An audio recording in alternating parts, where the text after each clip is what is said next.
Hello friends, आज हम 6th class की पॉलिटी का 4th चैप्टर देखेंगे जो कि है लोकतांत्रिक सरकार के मुख्य तत्व। हमने पिछले चैप्टर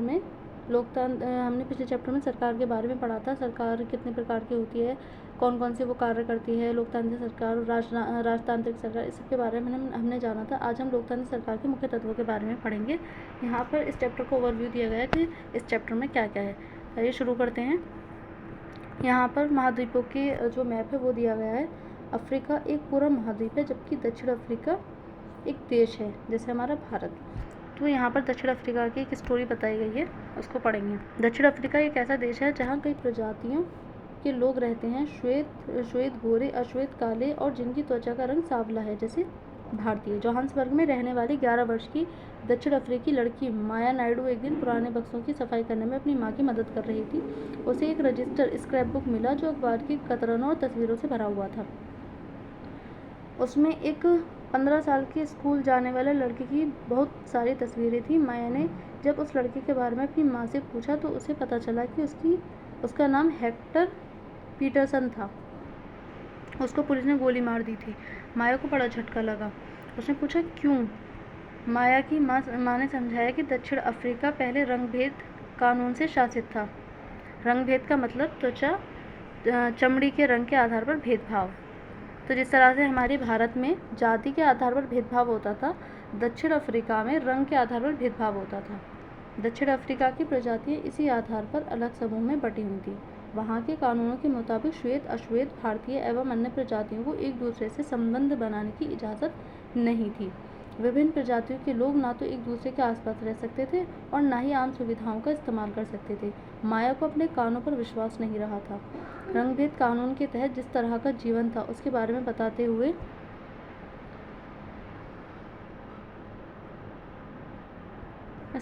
बताते हुए माया की माँ की आवाज़ में बड़ा गुस्सा था। उन्होंने बताया कि श्वेत और अश्वेत लोगों के अस्पताल अलग होते थे।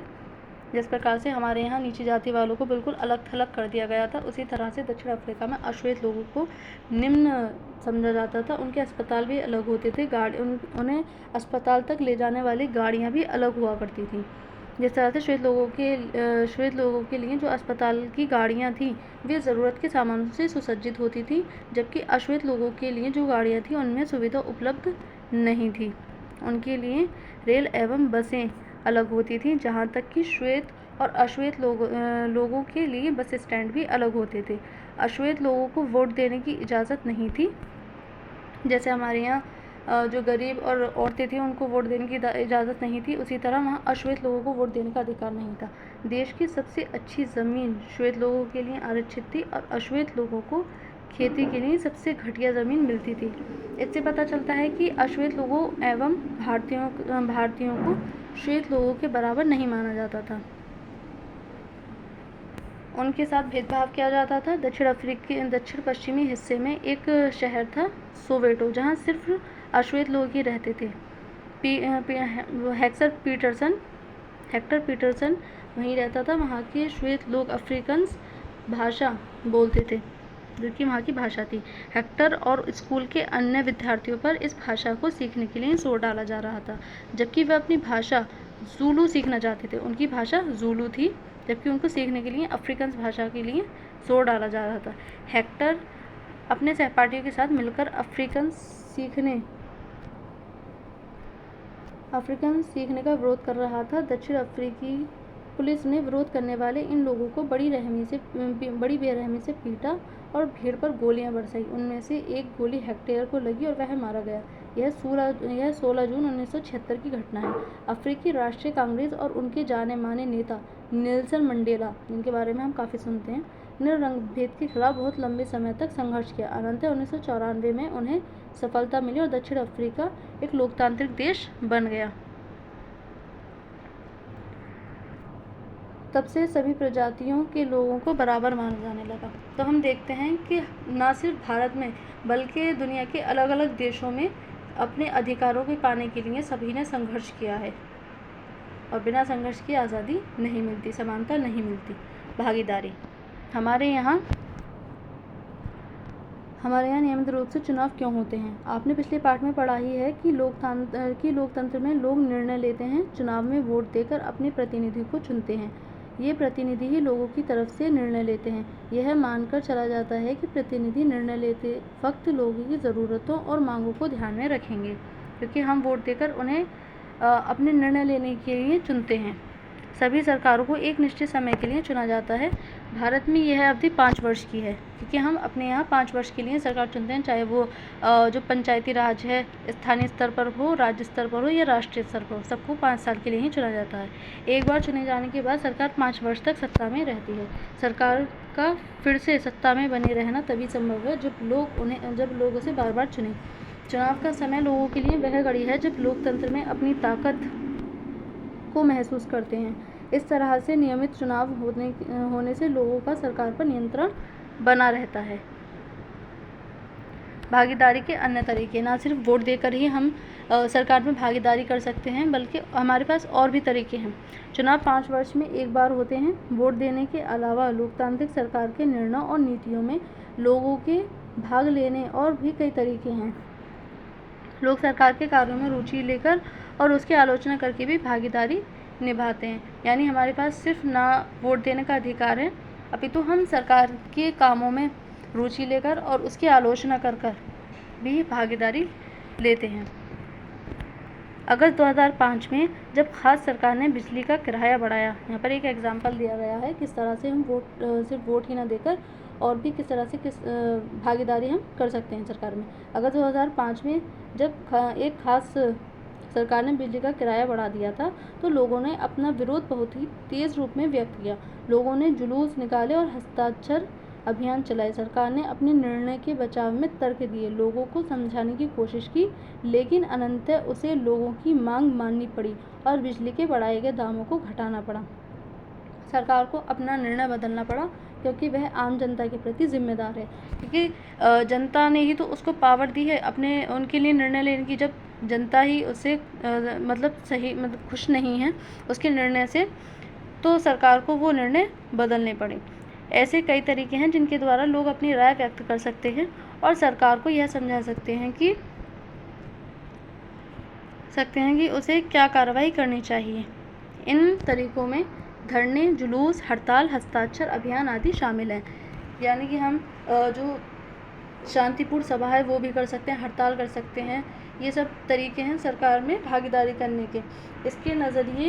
इसके ज़रिए जो बातें गलत हैं और न्यायसंगत हैं उन्हें सामने लाया जाता है। अखबार, पत्रिकाएं एवं टेलीविज़न भी जनता से जुड़े मुद्दों और सरकार की जिम्मेदारियों पर चर्चा करने में महत्वपूर्ण भूमिका निभाते हैं।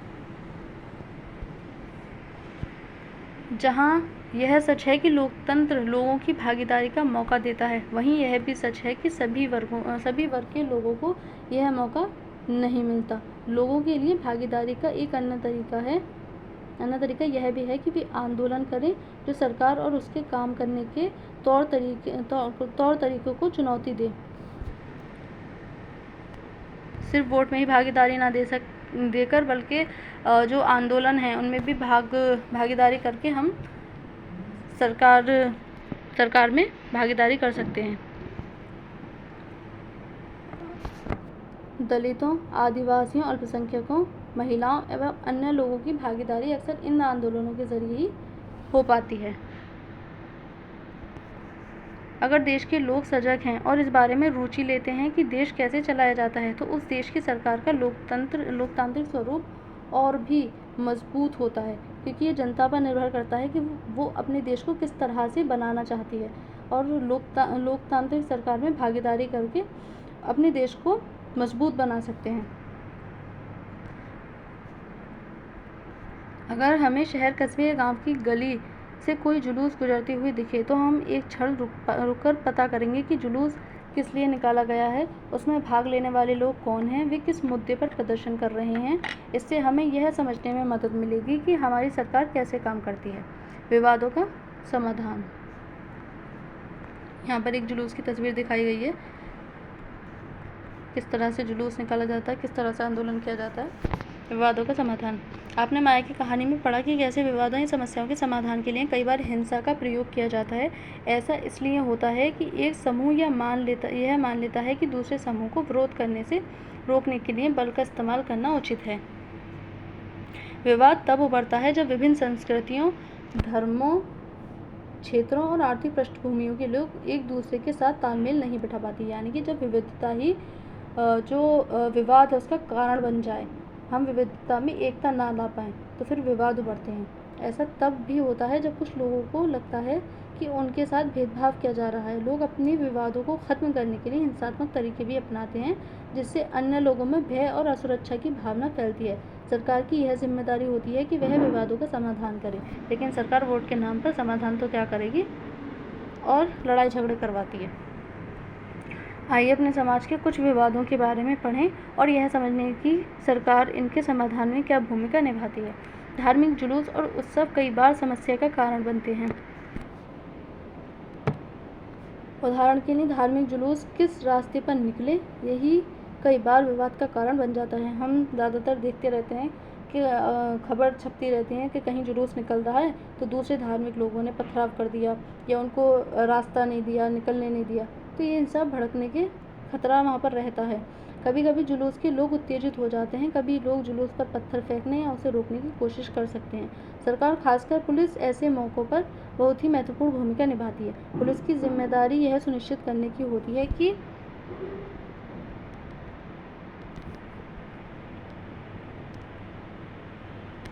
आपस में टकराव की स्थिति ना पैदा हो, हिंसा ना भड़के। वह सभी पक्षों को एक जगह बिठाकर बात करवाती है ताकि विवाद का समाधान निकल सके, क्योंकि शांति बनाना प्रशासन का काम होता है। नदियाँ भी कई बार विवाद का कारण बन जाती हैं। कुछ नदियाँ एक से अधिक राज्यों से होकर बहती हैं, जिन राज्यों से नदी गुजरती है उनके बीच में नदी के पानी का बंटवारा विवाद का कारण बन जाता है। न सिर्फ राज्यों के बीच में नदी के पानी के बंटवारा विवाद का कारण बनता है, अपितु राष्ट्रों के बीच में भी नदी के पानी का बंटवारा विवाद का कारण बन जाता है। उदाहरण के लिए आपने कर्नाटक और तमिलनाडु के बीच कावेरी नदी के पानी को लेकर चल रहे विवाद के बारे में सुना होगा। कर्नाटक की कृष्णराजा सागर बांध में भरा हुआ पानी कई जिलों में सिंचाई के काम आता है। इस पानी से बेंगलुरु शहर की ज़रूरतें भी पूरी होती हैं और तमिलनाडु के मैटूर बांध में भरे हुए इसी नदी के पानी से राज्य के डेल्टा क्षेत्र में सिंचाई भी होती है। दोनों बांध एक ही नदी पर बने हुए हैं। कर्नाटक का कृष्णराजा सागर बांध कावेरी नदी के ऊपरी छोर पर है और तमिलनाडु का मैटूर बांध नदी के निचले छोर पर। मैटूर बांध में पानी तभी भरा जा सकता है जब कृष्णराजा सागर बांध से पानी छोड़ा जाए, यानी दोनों ही बांध एक ही नदी पर बने हुए हैं। दोनों राज्यों को अपने लोगों की ज़रूरतों के लिए भरपूर पानी की आवश्यकता होती है, जो कि नहीं मिल पाता। इससे विवाद उत्पन्न होता है। तब राष्ट्रीय सरकार को कदम उठाना पड़ता है ताकि दोनों राज्यों के लिए पानी का सही बंटवारा हो पाए। समानता एवं न्याय लोकतांत्रिक सरकार के मुख्य विचारों में से एक है। उसका न्याय एवं समानता के प्रति वचनबद्ध होना। न्याय एवं समानता को एक दूसरे से अलग नहीं किया जा सकता।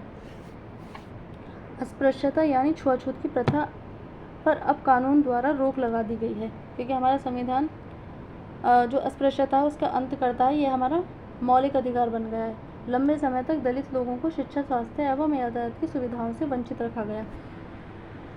पहले हालात यह थे कि उन्हें सार्वजनिक मंदिरों में घुसने तक नहीं दिया जाता था। डॉक्टर अंबेडकर, जिनके बारे में आपने पहले पढ़ा, और कई अन्य लोगों ने जोर देकर कहा कि यह प्रथा अमानवीय है। न्याय तभी प्राप्त हो सकता है जब सब लोगों के साथ बराबरी का व्यवहार हो।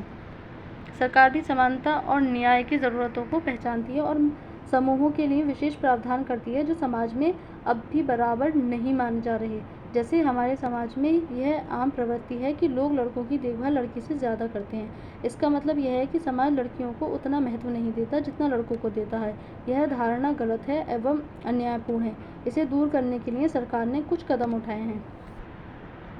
सरकार ने कुछ विशेष प्रावधान किए हैं जिससे लड़कियां अपने साथ होने वाले अन्याय से छुटकारा पा सकेंगी। उदाहरण स्वरूप, सरकारी स्कूल और कॉलेजों में लड़कियों की फीस खत्म यह कम करने का प्रावधान किया गया है, क्योंकि लड़कियों के साथ आज भी समाज में भेदभाव किया जाता है, उन्हें कमतर समझा जाता है।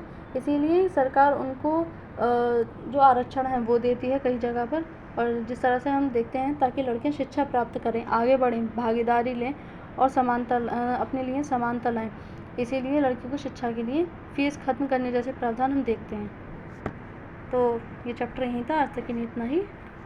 Thank you.